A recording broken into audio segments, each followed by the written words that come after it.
తులారాశి. ఈ రాశి వారికి ఈరోజు మధ్యమ స్థాయిగా చెప్పవచ్చును. ఖర్చులు పెరిగే అవకాశాలు ఉన్నాయి.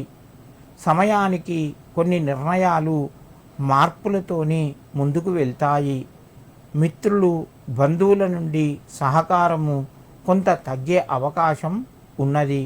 ప్రయాణాలు కొనసాగే అవకాశాలు కూడా ఎక్కువగా ఉన్నాయి.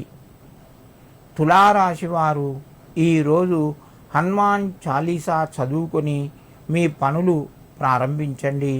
మీకు మరింత శుభయోగం కలుగుతూ ఉంటుంది. వృశ్చిక రాశి. ఈ రాశి వారికి రోజు కొంత అనుకూలంగా ఉంది.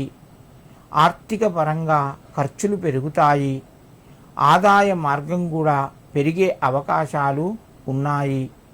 వ్యాపార రంగంలో కొత్త అవకాశాలు ముందుకు వస్తాయి. పిల్లల నుంచి శుభవార్తను వింటారు. వృశ్చిక రాశి వారు ఈరోజు వీరభద్రస్వామికి నమస్కరించి భద్రకాళీ సమేత వీరభద్రస్వామినే నమః అని చెప్పి 3 సార్లు చదువుకొని మీ పనులు ప్రారంభించండి. మీకు మరింత శుభయోగం కలుగుతూ ఉంటుంది. ధనస్సు రాశి. ఈ రాశి వారికి రోజు కొంత ఒత్తిడి తగ్గే అవకాశాలు ఉన్నాయి. ఆర్థిక పరంగా శుభవార్తను వింటారు. చేసే పనులు కొంతవరకు కలిసి వస్తాయి. పిల్లల ద్వారా శుభవార్తను వింటారు.